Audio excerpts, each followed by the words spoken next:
Esse vídeo eu estou fazendo atendendo um pedido de um seguidor aqui do canal. Ele falou: "Olha, fala um pouquinho sobre o HTLV". E eu vou aprofundar um pouquinho esse assunto, né. O HTLV e o HIV são primos bastardos, primos vilões.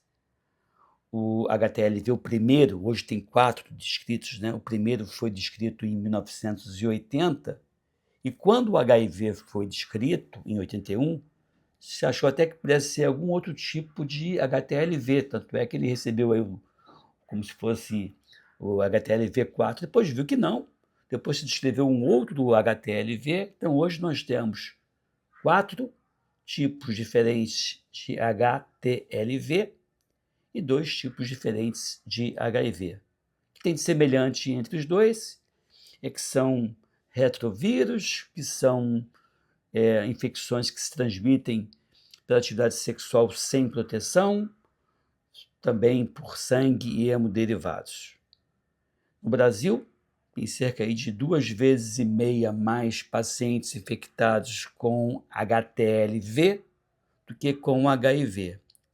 Uma enorme diferença é que o principal vilão dentre esses 4 tipos de HTLV é o HTLV1, e que mesmo ele sendo o principal vilão dentre todos os tipos de HTLV, ele ainda assim vai dar sinais e sintomas em menos de 10% dos pacientes infectados, e demora aí um período de incubação de 20, 30 anos para se manifestar. Eu vou falar um pouquinho sobre as manifestações clínicas do HTLV1, sobretudo, e também falar as formas de você desconfiar se já foi ou não infectado, e também o que fazer uma vez infectado, já que não tem nenhum tratamento específico, não existe um antirretroviral voltado para minimizar ou diminuir a carga viral dos pacientes que sejam HTLV positivo, mas tem que fazer em termos de prevenção. Então, lembrar que a maior parte das transmissões ocorrem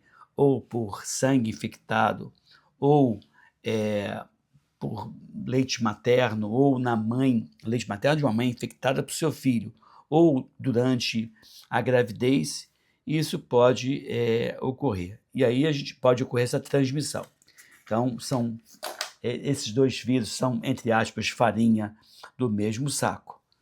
O HTLV1, que é o principal vilão dentre os HTLVs, ele tem um risco maior de causar, então, leucemia e doenças neurológicas graves. O HTLV pode, então, causar leucemia, linfoma de células T, pode causar paraparesia espástica tropical, vou falar para vocês o que é isso, a mielopatia, que é o acometimento da medula espinhal, que também está associada ao HTLV, uveíte, que é um processo inflamatório nos olhos, alterações dermatológicas e até mesmo causar algum tipo de problema da baixar a imunidade. Por isso que é muito importante você manter a sua imunidade boa, bombando, para evitar que tais infecções se manifestem. O Brasil é um dos países onde tem a maior incidência de HTLV, para vocês terem uma ideia, em termos de pessoas com HIV, em torno de 1 milhão, com HTLV é cerca de 2,5 milhões.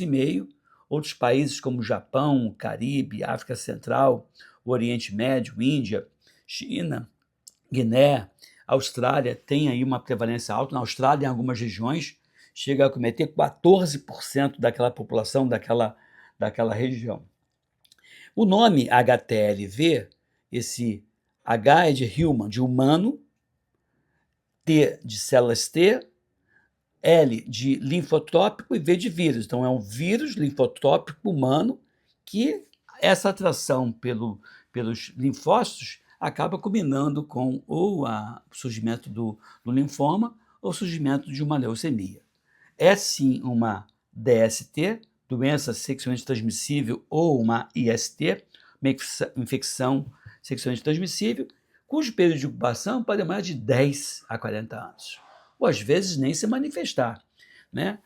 Como eu falei e repito, mais de 90% das pessoas são assintomáticas, e a forma que você tem de dar o diagnóstico é por exame de sangue. O exame de sangue que você faz, que é o exame ELISA, ele vai dizer que você tem chance de estar infectado pelo HTLV, mas tão importante quanto saber se você está ou não infectado é saber qual HTLV que está ali. E aí tem que fazer um exame um pouquinho mais aprofundado para saber se é o tipo 1 ou o tipo 2, que são os que, né, predominam no nosso país.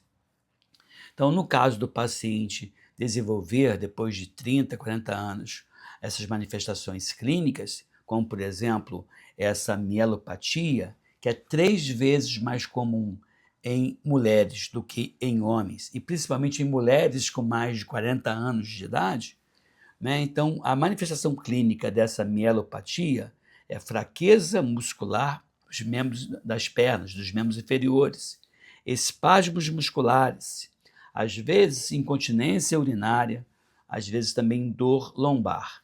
Então, são alterações clínicas. Então, se você passou por transfusão de sangue 10, 15, 20, 30 anos atrás, se você teve alguma vez na sua vida alguma infecção sexualmente transmissível, existe chance de ter essa também, que é uma outra DST.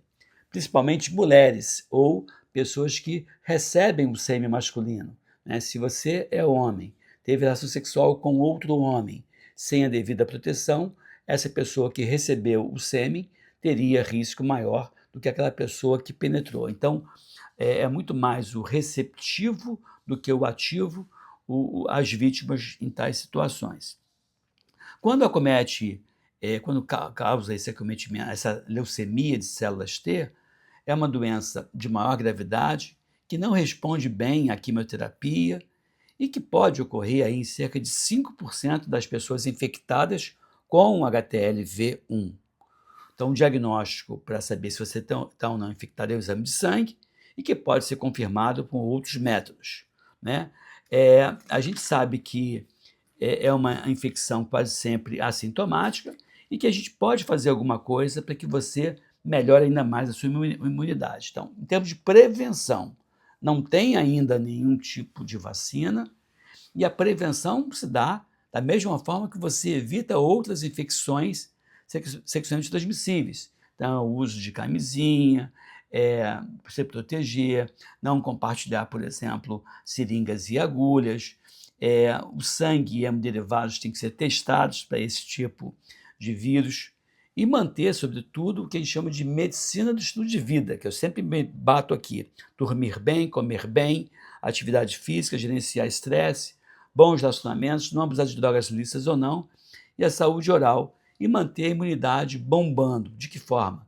Recorra aos produtos naturais, já que não tem um antirretroviral específico para o HTLV, mas existe aí na medicina alternativa, nessa medicina mais natural, vários produtos que vão ajudar bastante a tua imunidade. Então, se você for positivo, você deveria usar a camisinha para evitar que outras pessoas se contaminem a partir de você. Você não poderia compartilhar agulha, você não pode ser doador de sangue.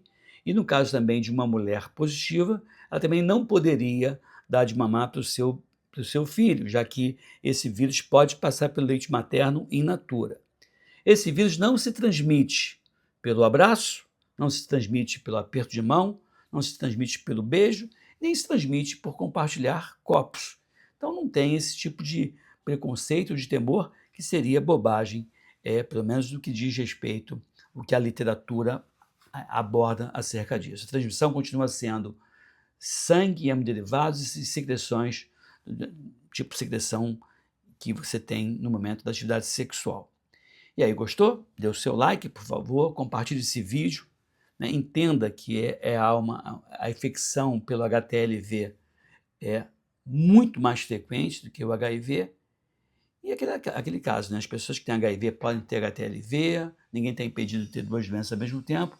E se você quiser realmente se precaver da infecção, uso de camisinha, não compartilhar agulhas, seringas, essas coisas. E uma vez infectado, redobrar a atenção com a sua imunidade, já que não tem nenhum antirretroviral licenciado para tentar baixar a bola do HTLV, seja 1, 2, 3 ou 4. E aí, gostou? Dê o seu like, por favor. Compartilhe esse vídeo. É isso aí. Fique aqui, fique bem. Fique com a gente. Até breve. Obrigado.